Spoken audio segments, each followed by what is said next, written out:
जय मसीह की। और आज की अपडेट में हम सीखेंगे क्या यीशु मसीह पवित्र आत्मा है, या यीशु मसीह ने कहीं भी अपनी स्पीच में, अपनी बोली में, वार्तालाप में ये कहा कि मैं पवित्र आत्मा हूं।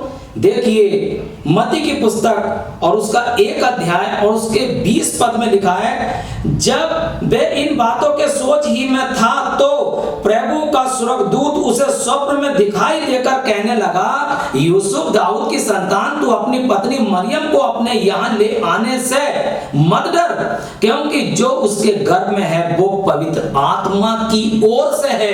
यीशु मसीह का जन्म पवित्र आत्मा की ओर से होता है और ऐसी ही बात मरियम के पास भी पहुंचती है।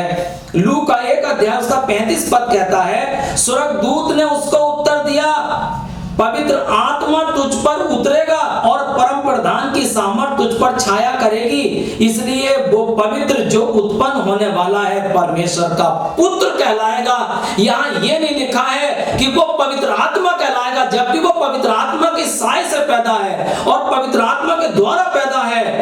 वो किसी मेल आदमी से पैदा नहीं है, वो परमेश्वर से पैदा है, पवित्र आत्मा से पैदा है। लेकिन फिर भी कहीं वो ये नहीं कह रहा कि मैं पवित्र आत्मा हूं।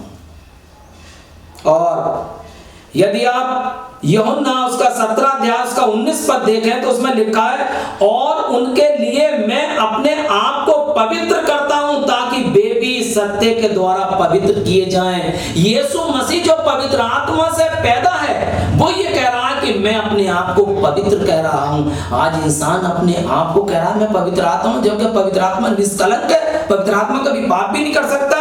यशाया 11 अध्याय उसका 2 पद में जब हम देखते हैं तो वहां पर लिखा, यहोवा का आत्मा बुद्धि और समझ का आत्मा, युक्ति और पराक्रम का आत्मा और ज्ञान और यहोवा के भय का आत्मा उस पर ठहरा रहेगा। लेकिन फिर भी यीशु मसीह ने अपने आप को पवित्र आत्मा नहीं कहा, क्योंकि मत्ती और उसका 17 अध्याय उसका 22 पद कहता है, जब वे गलील में थे तो यीशु ने उनसे कहा, मनुष्य का पुत्र मनुष्यों के हाथों में पकड़वाया जाएगा। यहां पर यह भी लिखा हो सकता था कि पवित्र आत्मा का पुत्र अर्थात पवित्र आत्मा पकड़वाया जाएगा। यीशु मसीह कह सकता था कि मैं पवित्र आत्मा हूं, जबकि कह रहा है मनुष्य का पुत्र। वो स्वयं पवित्र आत्मा के साय से पैदा होते हुए भी वो कह रहा है मनुष्य का पुत्र मनुष्यों के पुत्रों के हाथों से पकड़वाया जाएगा, मनुष्यों के हाथों से पकड़वाया जाएगा।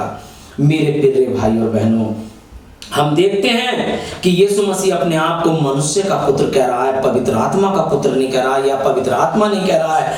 पहला तीमुथियुस और 2 अध्याय का 5 पद में लिखा है, क्योंकि परमेश्वर एक ही है और परमेश्वर और मनुष्य के बीच में एक ही बिचवई है, अर्थात मसीह यीशु जो मनुष्य है। यहां पर पौलुस यह भी लिख सकता था कि एक ही बिचवई है, अर्थात मसीह यीशु जो पवित्र आत्मा है। वो लिखा है स्पष्ट तौर से जो मनुष्य है। आज हमें विचार करना चाहिए हम क्या कह रहे हैं, जरा सोचें तो हम। पौलुस ने अपने आप को भी नहीं कहा, और यहां पौलुस भी यह लिख रहा है कि यीशु मसीह एक मनुष्य का पुत्र है, और हम अपने आप को पवित्र आत्मा कह रहे हैं। यीशु मसीह स्वयं अपने आप को मनुष्य का पुत्र कह रहा है। जरा विचार करें, सोचें। यीशु मसीह पवित्र आत्मा से पैदा था, फिर भी अपने आप को मनुष्य का पुत्र कह रहा है। मेरे प्यारे भाई और बहनों, आज हमें परमेश्वर के वचन को सुनने और समझने की जरूरत है। आज हमें उपदेश के झोंके के उछाल में अपने आप को पवित्र आत्मा नहीं कहना है, बल्कि हमें परमेश्वर के वचन में देखना है, क्योंकि परमेश्वर का वचन कहता है कि हर एक मनुष्य झूठा, परमेश्वर का वचन सच्चा ठहरे। अगली अपडेट में हम देखेंगे पौलुस ने अपने आप को पवित्र आत्मा कहा। क्या पौलुस कहीं पर भी अपने आप को पवित्र आत्मा कहता है कि मैं पवित्र आत्मा हूं? अगली अपडेट में हम यही देखेंगे। परमेश्वर आपको आशीष दे। धन्यवाद।